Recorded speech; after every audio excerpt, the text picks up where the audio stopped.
Imagine standing in the pitch-black hold of a wooden ship, thousands of miles from the nearest shore. The air is thick with salt, sweat, and decay. You are starving. In your hand is a piece of baked flour and water, so hard it feels more like a stone than food. You don't inspect it too closely. In fact, you try not to look at it at all. Instead, you tap it gently against the table and listen for the sound of tiny insects falling from its surface. For the pirates of the Golden Age, this wasn't a nightmare or an extraordinary hardship. It was everyday life. Modern legends often paint piracy as a thrilling world of treasure maps, cannon battles, and hidden gold. But the true enemy of most pirates wasn't the Royal Navy or rival crews. It was hunger. The foundation of survival at sea was hardtack, a biscuit baked repeatedly until every trace of moisture was removed. It could survive years in storage, making it ideal for long voyages, but it came at a terrible cost. Hardtack was so hard that sailors often soaked it in rum, water, or stew before attempting to eat it. Even then, the greatest challenge wasn't its texture. Within weeks of leaving port, barrels of biscuits became infested with weevils and maggots. Sailors grew accustomed to eating in darkness because not seeing the insects made the meal easier to stomach. Alongside hardtack came salt beef, preserved inside enormous barrels packed with layers of coarse salt.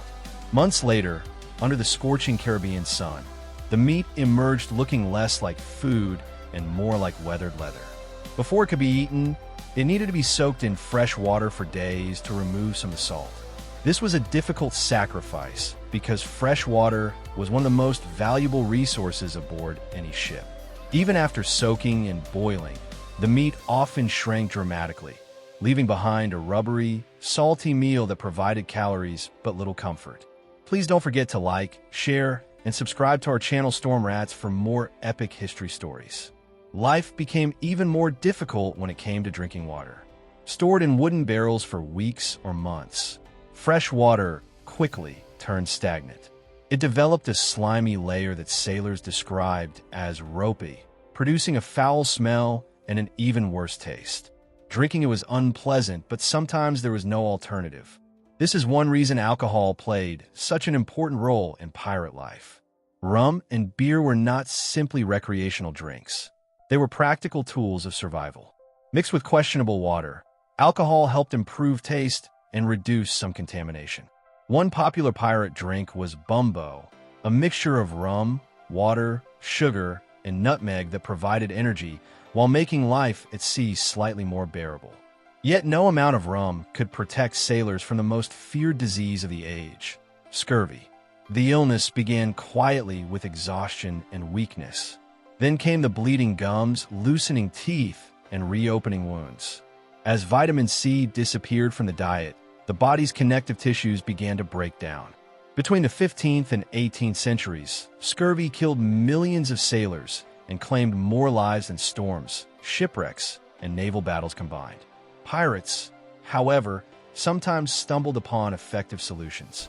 Pickled vegetables, such as cabbage and onions, retained small amounts of vitamin C, helping delay the disease. Some crews even preserved citrus fruits and alcohol, unknowingly creating a medicine that could protect dozens of men for months. In a world where medicine was primitive and disease was constant, a barrel of pickled vegetables could be more valuable than a chest full of silver coins. Survival at sea often depended less on courage than on nutrition, and the pirates who understood this stood a far better chance of reaching the next port alive. When shipboard provisions began to fail, pirates turned to the Caribbean itself. The waters and islands around them became a giant pantry filled with opportunities for survival. Among all the creatures they hunted, sea turtles were perhaps the most valuable. Large, slow, and relatively easy to capture when they came ashore to lay eggs, sea turtles offered a rare source of fresh meat. More importantly, they could be kept alive for weeks aboard a ship simply by turning them onto their backs. In an age before refrigeration, this made them a living food reserve. Pirates relied on turtles not only for meat, but also for eggs and fat. The meat was considered a delicacy and was often compared to a mixture of chicken and veal. Rendered turtle fat was spread on doughboys, dense boiled bread cakes that formed another staple of maritime diets. Yet turtles were only one source of protein. Pirates hunted manatees, sharks, crocodiles, monkeys, and nearly any other animal they encountered. Some compared manatee meat to venison, while the famous explorer and pirate William Dampier reportedly claimed that baboon meat was among the finest he had ever tasted. Such choices may seem shocking today, but necessity often overruled preference. Hunger transformed sailors into practical survivors willing to eat almost anything that could provide nourishment. Still, even in desperate times, many pirates maintained certain limits. Cats and dogs were often kept aboard ships as companions and pest controllers. Historical accounts suggest that some sailors preferred sharing their final rations with these animals rather than consuming them. In a world defined by hardship and uncertainty, these bonds between humans and animals provided rare moments of comfort and humanity. Outside of obtaining food, preparing it safely was another challenge entirely. Cooking on a wooden ship filled with tar, rope, and barrels of gunpowder was an inherently dangerous activity. A single careless spark could destroy an entire vessel. To reduce the risk, ships used specialized fireboxes, large iron containers filled with sand that controlled open flames. Even then, cooking was often impossible during storms or rough seas, forcing crews to survive on cold hardtack and salted meat. Under such conditions, the ship's cook became one of the most valuable members of the crew. His ability to transform poor ingredients into edible meals directly influenced morale. Unlike naval vessels, where officers enjoyed superior food while ordinary sailors endured inferior rations, pirate ships often embraced a more equal system. Many pirate articles guaranteed equal shares of food to every crew member, regardless of rank. This sense of fairness helped maintain loyalty and cooperation. One of the most famous pirate dishes was salmagundi, a communal meal made by combining whatever ingredients were available. Salt beef, turtle meat, pickled vegetables, hardtack crumbs, oil, and vinegar might all be mixed together in a single large bowl. Every sailor shared from the same dish. These communal meals were about more than nutrition. They reinforced the democratic spirit that separated many pirate crews from traditional naval organizations. A satisfying meal could ease tensions and strengthen unity, while a poor one could deepen frustrations. Around the dinner table, the success or failure of a voyage was often measured not in treasure, but in the quality of the next meal.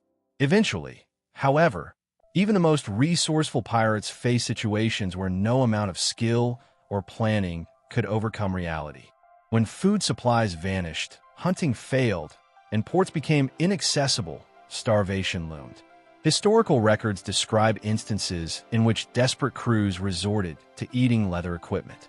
They soaked hides in water, scraped away hair, and pounded the material until it became soft enough to chew. Such meals offered almost no nutrition but delayed death a little longer. These extreme measures reveal an important truth about piracy. Logistics mattered more than legends. A successful pirate captain needed more than bravery or tactical brilliance. He needed food. A crew of 200 men could consume hundreds of pounds of provisions every day. Over the course of a long voyage, tens of thousands of pounds of food, water, and supplies were required. This explains why pirates frequently raided ships carrying salt, livestock, or agricultural products. Salt preserved meat. Citrus prevented scurvy. Fresh water sustained life itself. Without these essentials, treasure became meaningless. In the end, the Golden Age of Piracy was not merely an era of adventure and rebellion. It was a relentless struggle against hunger, disease, and deprivation. A fresh orange could be worth more than a chest of Spanish gold. A barrel of clean water could be more valuable than a king's ransom. Beneath the legends of buried treasure and black flags lies a harsher reality. The greatest battle a pirate ever fought was not against enemy ships or powerful empires. It was against his own empty stomach.